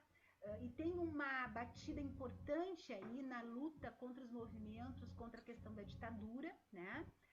E com uma pauta bem libertária dos movimentos que vão conversar lá com maio de 68, né, com o movimento hippie, com as questões da reivindicação das mulheres pelo direito ao seu corpo, ao prazer, a luta contra a violência doméstica e sexual, né? Então ele tem uma batida já que a gente pode chamar mais cultural, se naquele momento era uma batida política pela conquista de direitos e do voto, nesse feminismo da diferença a gente tem essa batida. Então esse feminismo da segunda onda, né, que teve como um dos movimentos o feminismo radical, né,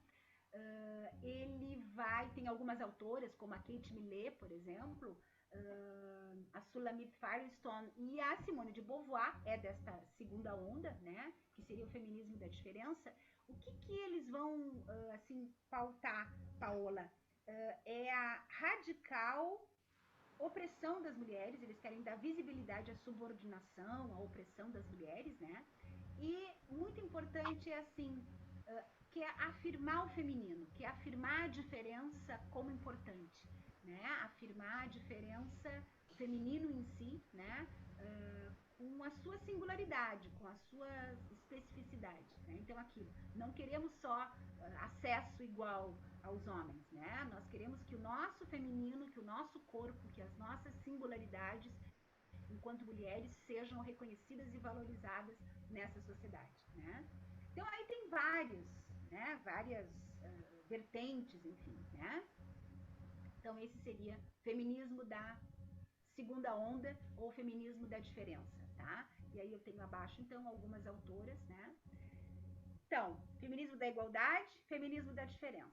Aí, então, queremos igualdade de acesso a direitos, ao voto, queremos, então, afirmar nossa condição feminina peculiar e lutar contra a exploração do nosso corpo, do nosso feminino. Feminismo, então, da terceira onda. Agora, o que a gente vai trazer como pauta fundamental? O feminismo da diferença, ele fez uma ode ao sujeito mulher, né? A valorização das mulheres, a diferença, ao corpo feminino, ao cuidado, enfim, né? Eu sou ainda fruto dessa geração, Paola, né? Ainda brigo para, né? Mas, ok, acho que é importante a gente, né, desconstruir as categorias binárias, mas acho que é fundamental se valorizar e se reconhecer as especificidades femininas dos corpos, das singularidades, a questão da maternidade, da geração. Isso é nosso, é do nosso corpo e, enfim, ponto, né? Então, acho que tem algumas coisas que, né, o feminismo da diferença ainda fazem, para mim, pelo menos, ainda fazem sentido, né, algumas das suas lutas. Haja vista todas as violências que estão por aí. Mas, então, na terceira onda, que se inicia lá por 1990, que seria o feminismo pós-estruturalista, temos a Judith Butler, né, como a grande representante, e algumas outras mulheres, elas vão trazer o quê? No feminismo da diferença, ficou muito marcada a questão do sujeito mulher, né? E aí, só que a crítica é assim, mas que mulher é essa que vocês estão falando, né? E aí a gente foi ver, né, que a princípio é a mulher lá oriunda lá daquele feminismo, né, liberal, que é a burguesa da sociedade urbana, branca, né? Não necessariamente tão burguesa, também pode ser da elite, da classe trabalhadora, né? Mas enfim, feminismo pós-estruturalista vem nos mostrar as falhas, lacunas, né, dos outros feminismos, que vêm de pensadoras europeias brancas, né, Simone de Beauvoir, mesmo lá a Kollontai ou a Clara Zetkin, enfim, né, russas, soviéticas, polonesas, né, e vem então nos dizer, olha, existem muitas mulheres e não nos sentimos contempladas nesse feminismo de vocês aí não, né? Então aí surge toda a perspectiva do feminismo negro e dos feminismos decoloniais, né? Que vão abordar todas as epistemologias do Sul, né? Os feminismos latino-americanos, o feminismo africano, né? As culturas ameríndias, as culturas iorubá, bantu, queto, que são várias, são milhares da diáspora africana, não é uma só, também tem uma multiplicidade aí, né, de tendências e cosmovisões, enfim. Então, o feminismo pós-estruturalista vai pulverizar, Sim, de pulverização, é isso, né? pulverizar. Vai abrir, né? Esse feminismo que estava compactado em bloco, né? Para dizer que somos muitas e diferentes mulheres e que temos as nossas especificidades.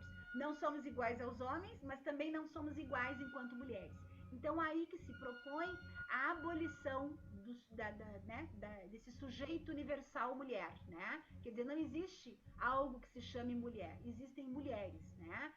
Corpos, cores, geografias, culturas, religiões, crenças diferentes, né? E isso tem que ser visibilizado. Então, o pós-estruturalista, né, vai nos trazer essas questões. Aqui no Brasil, a gente tem então do feminismo negro, né? Angela Davis, a Bell Hooks, a Lélia Gonzalez, a Sueli Carneiro, agora mais recentemente a Djamila Ribeiro e a Carla Cotirene, agora nos estudos aqui brasileiros mais recentes que vão trabalhar, né, com essas ideias. Embora com algumas autoras, né, a gente tem também algumas ressalvas, né, algumas questões, né, mas elas são pensadoras importantes que vêm nos trazer contribuições de coisas para pensar, né?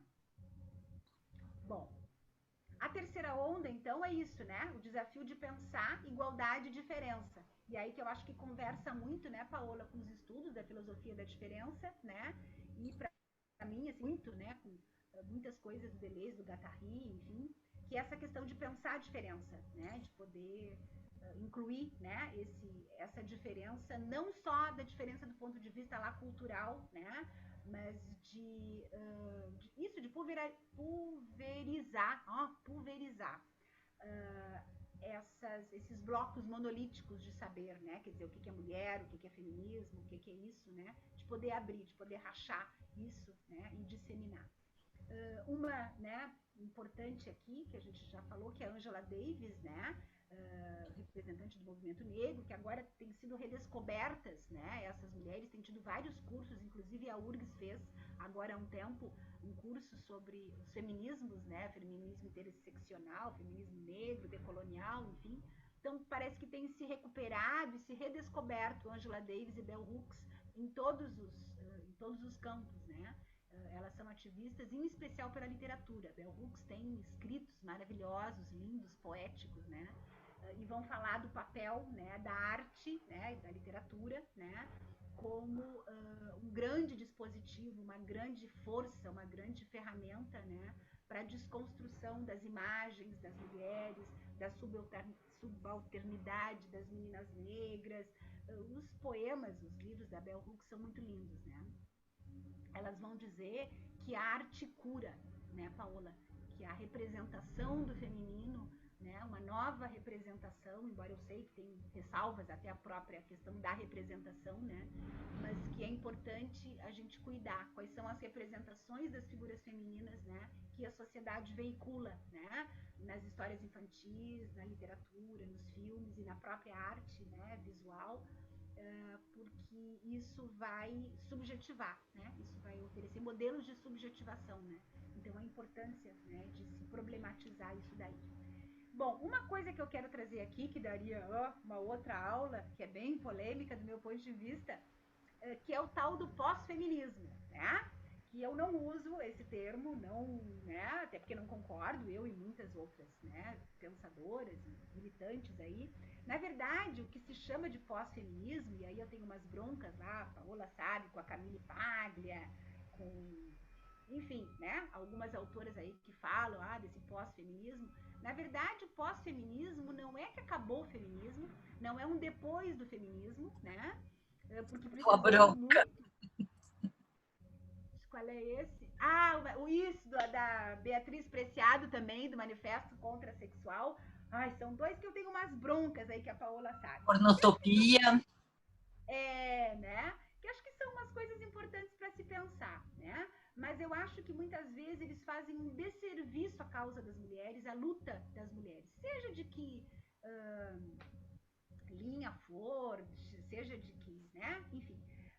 A Camille Paglia muito mais, né? Acho que ela entrou numa onda para vender os livros e se promover, sabe? Acho que é bem isso daí. Não acho que tenha muita consistência as questões que ela traz nesse campo, né, do pós-feminismo. Na verdade, o pós-feminismo seria isso, não tem um feminismo único, monolítico, né? São vários movimentos que se disseminaram, se pulverizaram. Essa é a grande questão, né? E aí, claro que vai para o senso comum, né, Paola? Vai para a mídia, vai para o Facebook. Pós-feminismo, não precisamos mais do feminismo. As mulheres já têm igualdade de não sei o quê. As mulheres já estão empoderadas. Quem? Quais? Onde? Quanto? Né? Então, enfim. Mas quis trazer aqui, né? Porque se fala também deste tal de pós-feminismo. E essa terceira onda, no momento em que ela está trabalhando com a questão da subjetivação, da subjetividade, da constituição de subjetividade, e numa perspectiva multicultural, acho que mais a filosofia da diferença é um case à parte que problematiza toda a representação.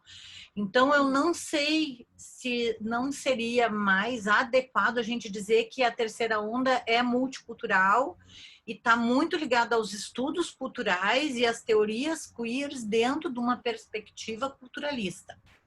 Como a teoria queer, ela escamba pelo Preciado, especialmente, o para a filosofia da diferença, e aí já é um filo nas costas da filosofia da diferença, do Deleuze, do Guattari, assim como o Didi Huberman, com a antropologia da imagem também faz outro filo nas costas, e aí a filosofia da diferença do Deleuze, ela é esse híbrido não cultural, não representacional. Eu não sei nem se dá para pensar em feminismo junto com Deleuze por causa do ismo, né, Marta? Sim.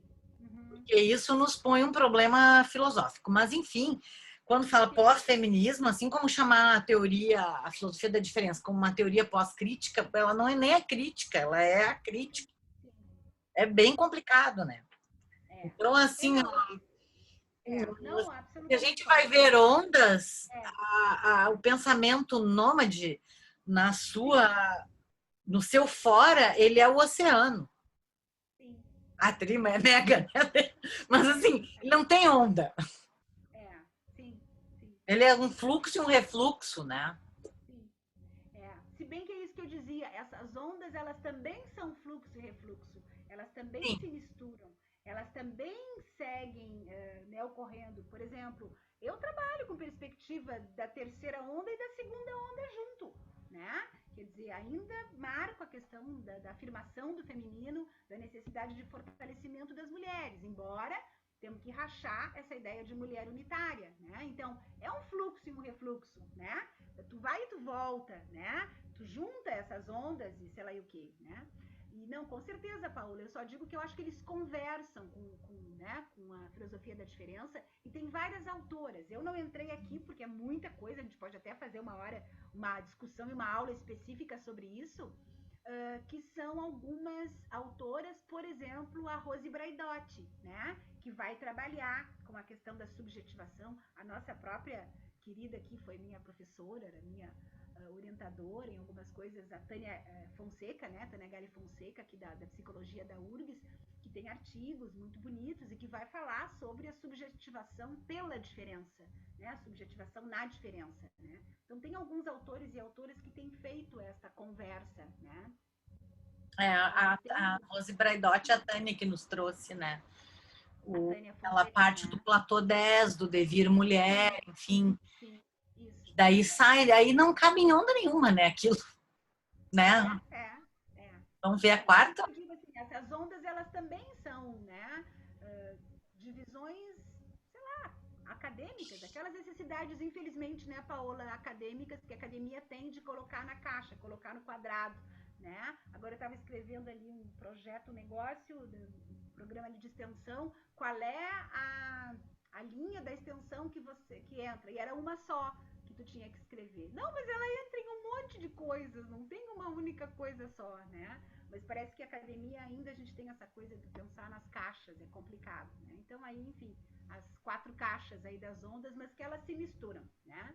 E aí, então, por último, a quarta onda, e repito, isso é discutido, tá?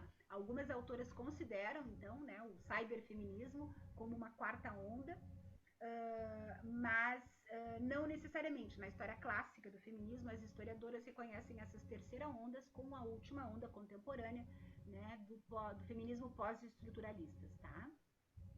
Aqui eu trouxe, então, umas sugestões de vídeos, Paola, que fala sobre essas ondas feministas, história, vertentes e tipos de feminismos, vários né, vídeos do YouTube, inclusive do próprio curso da URGS, né, E eu vou te pedir que tu coloque, assim que eu tô publicando a aula daqui a pouco, quando a gente terminar, e aí tu coloque nos comentários os links, porque aí o pessoal entra na aula e Tá. entra embaixo para clicar, tá? Tá, ótimo, boto sim. E tem inclusive aqui eu trouxe para trazer várias possibilidades, bem acadêmicas e não tanto acadêmicas, né? Que é de uma revista online que tem virtual, um movimento muito legal que é da revista Asmina, né? E que elas trazem algumas classificações e definições dos feminismos também, né? Então, para a gente poder ter, sei lá, né, de todos os lugares, né? Acadêmicos, não acadêmicos, né? Enfim, dessas diferentes perspectivas aí. Então tá, bota nos comentários sim. Bem, Acho que passamos então as ondas. Aqui eu só trouxe alguns elementos, né, que são algumas bases epistemológicas do feminismo pós-estruturalista, né, que vai então basicamente, por isso que acho que conversa muitas vezes, Paola, com a filosofia da diferença, pelo menos talvez a minha tentativa de síntese, né, ou de conversa em relação a isso, que é a recusa das ideias essencialistas de sujeito, de mulher, né, como universal, masculino, branco, europeu, de classe média, né? Quer dizer, para, enfim, né? Desconstruir essas ideias monolíticas, esses blocos, essas, né, questões unitárias aí, em nome, né, da multiplicidade, né? Eu acho que é nesse sentido, assim, que eu vejo uma conversa, né, com os escritos lá do Deleuze e do Guattari. Podemos passar. Bom, aqui então, se a gente trouxe um monte de diferenças, eu só quis trazer que existem alguns aspectos comuns nesses vários feminismos todos, né? Que seria a luta contra a discriminação e opressão das mulheres, as políticas afirmativas para as mulheres, né? Em vários campos, da cultura, do trabalho, enfim, né? Da violência, da segurança pública, da assistência social, aí vão entrar uma série de aspectos, né? A valorização das experiências subjetivas, dos interesses e da emoção no processo científico, né? Então, toda a epistemologia feminista, e quando tu trabalha com feminismo, com gênero na academia, né? Tu vai resgatar alguns elementos que nos cânones tradicionais das academias e das ciências não são valorizados, né? Então, aqui alguns tipos de pesquisa, algumas formas de escrita, né? Advoga pela não opressão, então, das minorias, né? Esses seriam alguns elementos, a importância de se dar visibilidade, né, para uma série de categorias, gênero, raça, clássicas, básicas, raça, etnia, e agora cada vez mais a questão da nacionalidade e da religiosidade, né? Incluir também, então, as mulheres africanas, das religiões de matriz afro-africana, as mulheres, né, do Islã, de vários lugares do planeta, né? E sempre, então, considerar as implicações éticas, né, da pesquisa e da intervenção, que vai conversar com a questão do cuidado, né, que vem lá do feminismo da segunda onda, né, que é a importância, né, de a gente, enfim, da questão ética, né, nos processos de pesquisa, de escrita, de intervenção, enfim, né. Esses seriam aspectos que todos os feminismos concordam, né. Cada um deles vai destacar isso de um jeito, né? Mas são aspectos comuns, né? Da experiência hoje dos feminismos. Pode passar. E aqui nós temos os problemas, que é um pouco o que a gente já falou, Paola, né? Algumas autoras, então, como tu falava, né? Vão advogar pela questão de um corpo feminino, de uma identidade feminina. Outras linhas vão, né, por exemplo, no pós-estruturalista, falar por uma subjetividade mais multifacetada e problemática, instável, enfim, aí que entra a Beatriz Preciado, as críticas da Camille Paglia ou os estudos da Butler, né? A questão do trabalho, né, da divisão sexual do trabalho, a questão do trabalho doméstico, da invisibilidade disso, enfim, né, agora então em tempos de pandemia isso, né, tá mais do que na pauta, né, e a questão do patriarcado e da política, né, que é um tema também meio problemático do feminismo, no sentido de que algumas autoras ainda trabalham com a categoria do patriarcado e outras não, né.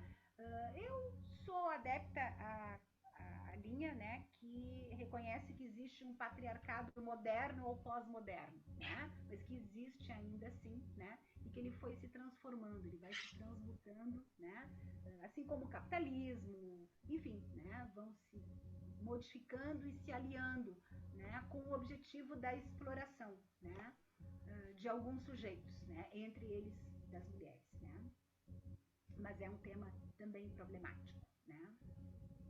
Tá, aí eu não vou entrar, vai cansar muito o pessoal, aí eu só detalho um pouco, assim, né, por que o patriarcado é problemático, né, algumas autoras vão dizer que ele não é universal, por exemplo, nas comunidades Yorubá, ele funcionaria de um outro jeito, então que ele não poderia ser dito como, né, um problema universal da humanidade. Outras autoras vão dizer que não, ele funciona diferente lá, mas existe sim também alguma forma patriarcal. Tem várias, né, sociedades que são inclusive maçonarias patriarcais, né, em contraposição às GLDs, por exemplo, né, que seriam as maçonarias femininas, né. Então existe esse debate aí, né. Eu acho que ainda tem, né, e às vezes eles querem se disfarçar, mas enfim, né. Então, o outro problema que eu acho que, além do patriarcado, vamos ver qual é o próximo. Tá, a desconstrução do sujeito mulher, né, Paola, ela é também um pouco problemática, porque ela traz o debate sobre as identidades, né? E aí o grande debate é assim, como é que nós vamos lutar por políticas para as mulheres se não tem mais mulheres, né? Como é que nós vamos lutar por creches, né? Como é que nós vamos lutar contra a violência sexual contra as mulheres se a gente acabar com esse sujeito mulher, né? Então isso tem um debate grande, profícuo hoje em dia, né? Que é o que a gente chama, é possível um feminismo sem mulheres, né? Aí o que algumas autoras trazem, que eu gosto muito da Silvana Mariano, da Cláudia Costa, que são feministas clássicas, publicam um monte de trabalhos muito bacanas, em livros e artigos na revista Estudos Feministas e na Cadernos Pagu, elas vão dizer assim, que a gente tem que acabar com a política da identidade, né? Mas não necessariamente que tu precisa acabar com a noção de sujeito mulher, mas nesse sujeito sempre, né, multifacetado, né? Então, debate sobre a identidade é importante, que aí vai entrar, né, na questão da identidade, da diferença e tal. E a Cláudia Costa, já, né, um pouco mais radical, ela diz que isso é uma sedução dos apelos pós-modernos, que quer desconstruir, pulverizar tudo, então que acabar com o sujeito político, que seria uma forma de enfraquecer a luta. Porque tu não tem um sujeito político, quem é que vai ser o autor dessa luta, né? Então, são debates importantes que a gente tem que, né, se virar. Aí tem outras alternativas, eu acho que está na próxima, Paola, e aí a gente conversava, tu me dizia outro dia, e é bem verdade, que acho que aqui tem algumas questões que o próprio Foucault já dizia, né, lá em 70 e poucos, eu acho, né, que às vezes é necessária a identidade, né, para algumas lutas, né. Eu não me lembro se é o Não ao Sexo Rei ou qual é exatamente o texto dele em que ele fala isso, né? Mas ele já falava isso. Às vezes é preciso reivindicar e invocar a identidade para uma determinada luta. Às vezes não precisa, né? Então tu pode trabalhar com essas posições aí, né? Enfim, não precisa ter uma única posição monolítica sempre, né?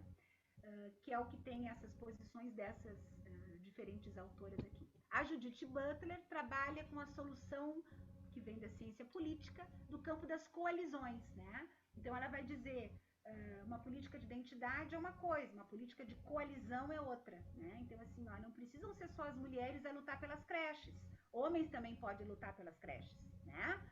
Não precisam ser só esses sujeitos políticos chamados mulheres, né? Que sejam sujeitos políticos de alguma luta, né? E aí ela também questiona, por que precisa um sujeito político nominado para uma luta, né? Pode-se ter uma luta em que vários sujeitos vão se articular nessas coalizões, então, para empreender tal luta. Então, trouxe aqui algumas posições diferentes, né, de diferentes pensadoras, para mostrar como é que transita essa discussão aí atual que se chama do feminismo sem mulheres, tá? Eu acho que precisamos ainda das mulheres, não tem jeito, né? Tem muito tempo ainda, né? E aí eu trouxe aqui, então, uma citação do Deleuze do Guattari, que é da perspectiva da esquizoanálise, né, Paola? Eles dizem, é a mesma coisa para a sexualidade, ela se explica mal pela organização binária dos sexos, e não se explica melhor por uma organização bissexuada de cada um dos dois. A sexualidade coloca em jogo devires conjugados diversos, que são como N sexos, toda uma máquina de guerra pela qual o amor passa, né? Eu acho muito bonita essa, não é a definição deles, mas a forma, né, como eles trazem isso, né? A necessidade de se explodir com essa organização binária da sexualidade, enfim, né? E a Butler também tem uma citação que eu gosto, ela diz, a unidade da categoria mulheres, ela não é pressuposta nem desejada, uma vez que ela fixa e restringe os próprios sujeitos que ela espera libertar. Eu acho isso muito legal, né? Quer dizer, não tem um único jeito de ser mulher, né?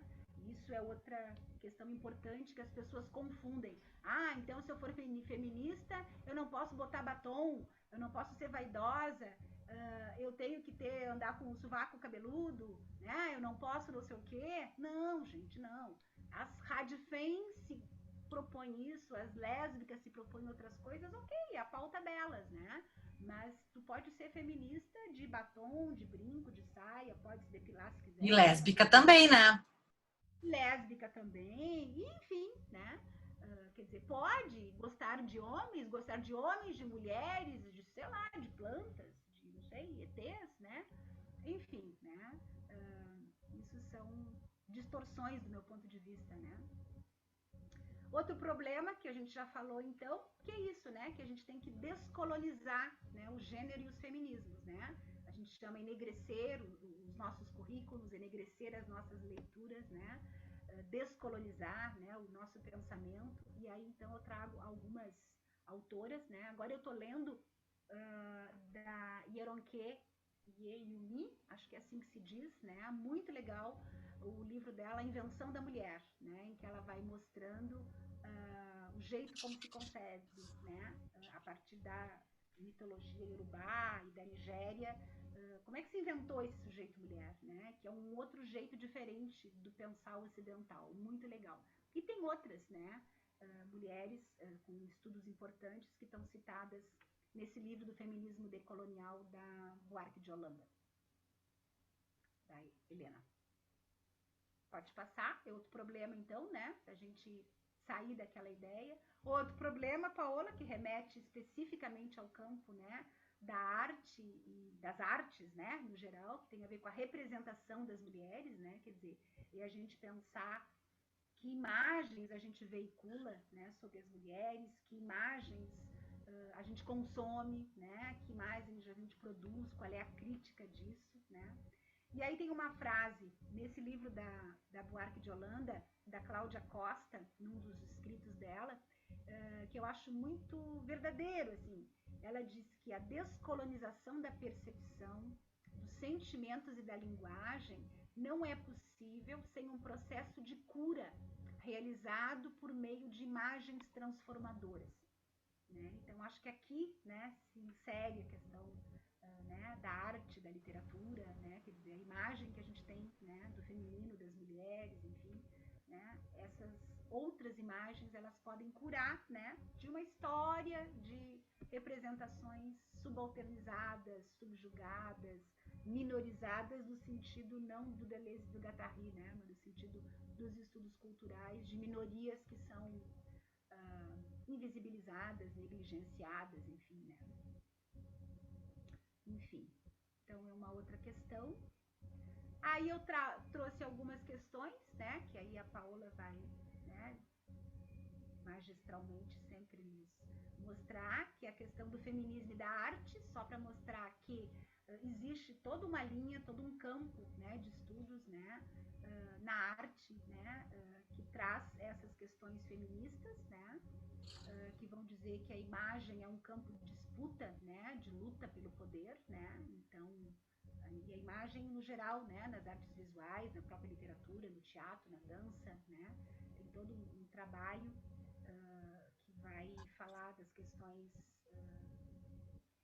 da arte, do corpo, da fotografia, do cinema, enfim, né. Pode passar, Paola, porque acho que nós já estamos bem estendidas no horário, né. Bom, mas o povo pode ir lendo, vendo, parando também, para não cansar, né?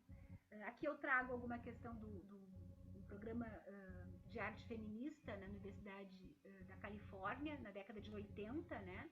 Em que mulheres se reuniram e criaram essa linha, né? Vamos dizer, de pesquisa e de produção, né? Na linha do feminismo e da arte. Muito interessante. Judy Chicago, né? Tem outras, né? Mulheres aí. Aí eu trouxe ali um link de sugestão da nossa colega, né, da disciplina da Suelen, né, que é as mulheres nos acervos, né, muito interessante para mostrar, né, e elas denunciam, assim como as guerrilheiras girls, né, quer dizer, o que aparece nos museus, né, são os nus, por que a mulher tem que estar nua nos museus? Quem são as autoras, né, femininas? Qual é a visibilidade das mulheres, né, na arte, enfim. Pode Pode passar.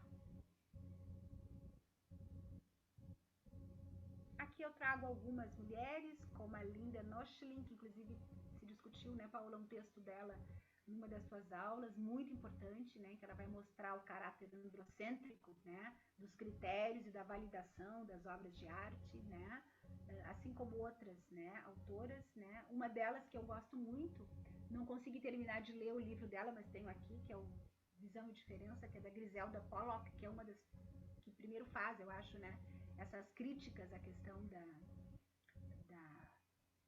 enfim, da negligência das mulheres na arte, dos cânones, né, da arte, do que é considerado arte ou não, enfim, né. Então, acho que são artistas, pensadoras que vão trabalhar, e são artistas também, que vão trabalhar com essa questão bem importante, né, para nós. E em especial a Pollock, né, ela dialoga bastante com alguns escritos da psicanálise, né, da Irigaray e da Kristeva, né, que tem algumas coisas, do meu ponto de vista, interessantes também, para pensar nesse contexto aí de produção de subjetividade, né. Pode passar, por favor. Opa. Tá. Aqui no Brasil, né, eu gosto sempre de trazer, né, dentro da perspectiva decolonial, para a gente não ficar só com as francesas e americanas, né. Aqui no Brasil a gente tem a Heloísa Buarque de Holanda, que na verdade vem do campo das artes, da literatura, né, e que tem uma série de escritos e de livros importantes, né? E nas artes visuais, no campo desses trabalhos decoloniais agora mais recentes, a gente tem algumas brasileiras, como a Adriana Varejão, a Rosana Paulino e a Marcela Cantuária. E eu trouxe aqui também alguns artigos lá desde a década de 70, para mostrar também que a arte sempre esteve engajada com o feminismo, né? Desde a década de 70, tem autoras, tem escritoras que já pensavam essas relações aqui no Brasil, né? Uma delas, Aracy Amaral, A Mulher nas Artes, embora ainda sendo considerado um texto um tanto conservador, ela já na década de 70 trabalhava com essa perspectiva, né, de pensar e criticar, enfim, né, a presença ou não, né, da mulher nas artes. Pode passar, Paula.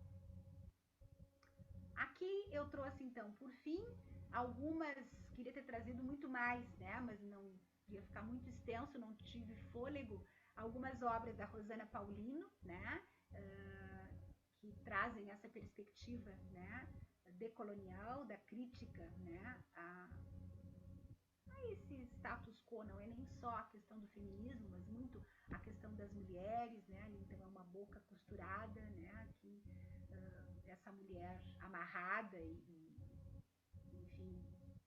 com algemas e argolas e correntes, enfim, vem trazer toda essa problematização aí, né, do feminismo negro, do racismo, da escravidão, do silenciamento, da violência. Muito interessantes os trabalhos da Rosana Paulino.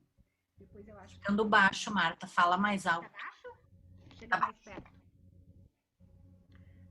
Não, eu trouxe então essas imagens que são dos trabalhos, né, dessas autoras, dessas artistas brasileiras que se inscrevem nessa perspectiva da denúncia, né, das violências, em especial as mulheres negras, né. São trabalhos muito lindos, né. Trouxe aqui só alguns deles, coloquei as referências, que aí o pessoal, se tiver interesse, pode buscar outros trabalhos muito bacanas. Acho que tem mais, Paola, na próxima. Aqui da Adriana Varejão, né, que ela tem um trabalho clássico com os azulejos, né, e que ela faz uma série de trabalhos de toda a ordem, né, mas que tem uma batida importante aí com essa denúncia, né, da colonização, da subjugação das mulheres, enfim. Então, trouxe uma das figuras, eu acho que tem mais uma dela, deixa eu ver se é dela ou se é da Cantuária já. Aqui então é da Marcela Cantuária, eu acho que ficou num outro slide da Adriana. Da Marcela Cantuária, então trabalhos bem recentes agora, em que ela faz essa pintura com a questão da Marielle, né? E tem mais uma, eu acho, Paola, da Marcela Cantuária, eu acho que sim, que também é bem, bem recente. Agora, com a função das queimadas na Amazônia, ela produz essa... 2018, ela produz essa... É uma mistura de foto, colagem, enfim, né? bem interessante. Todas nessa perspectiva, então, de denúncia, né, da colonização. Tu reparou que o centro das estrelas da bandeira brasileira é o arcano 17, a estrela do tarô? Sim, a estrela do tarô. Sim, tanto é que o nome é Fantasmas da Esperança, né? Acho que eu comi uma aspas ali. Eu me lembrei direto, é o arcano da esperança, né? Sim, sim. É, muito interessante. Aqui, claro, no slide não fica muito legal, né? Mas da gente ver, assim, ela tem coisas da ditadura, ela tem, né, que ela traz lá, depois ela mostra as questões do genocídio negro, né, dos meninos negros na favela, aí ela traz algumas questões das queimadas, ela traz uma série de coisas muito interessantes, né, ali da luta antifascista e ali da esperança do arcano, exatamente, da estrela, né. Pode passar. Aqui a gente trouxe só para, assim, né, conhecimento, né? Não vamos adentrar nelas, mas algumas obras que foram algumas autoras mulheres que foram ofuscadas por artistas dadaístas masculinos, que são elas autoras de obras famosas, tá? E aí, bom, cada uma delas dá um estudo inteiro, né, Paola? Eu fiquei encantada ao descobrir essas mulheres, né? Nem todas são feministas, tá? Mas elas compartilham dessa questão das denúncias, né? Da opressão, enfim e tal. E tem muitas delas que algumas das suas obras foram produzidas por elas e de alguma forma capturadas, né? Pelos autores dadaístas masculinos. Então, para mostrar que mesmo nos movimentos mais libertários, né, Paola, como o dadaísmo, a questão de gênero enfim, né, vai estar presente também, né? A gente não pode, assim como nas esquerdas, nos movimentos libertários, no dadaísmo, parece que ninguém se escapa, né? Podemos passar. Aqui então as referências dos trabalhos lá que eu trouxe, tá? Helena Irata, Helena Buarque de Holanda, que tinha me fugido o nome da Irata, Helena também, e a Holanda Heloísa. Eu acho que eu falei Helena, não. É Heloísa Buarque de Holanda e Helena Irata, que são autoras, né, clássicas, que têm uma coleção de dicionários do feminismo e de pensamento feminista brasileiro, como surge o feminismo e tal, são estudiosas aí dessa área. Pode passar, Paola, mais uma, acho que temos mais uma só de referências, uma, duas. Então são as referências do que a gente sabe. Em função da gente ter mandado esse seminário em julho, algumas dessas referências não estão no plano do seminário. Então, eu vou disponibilizar para o pessoal.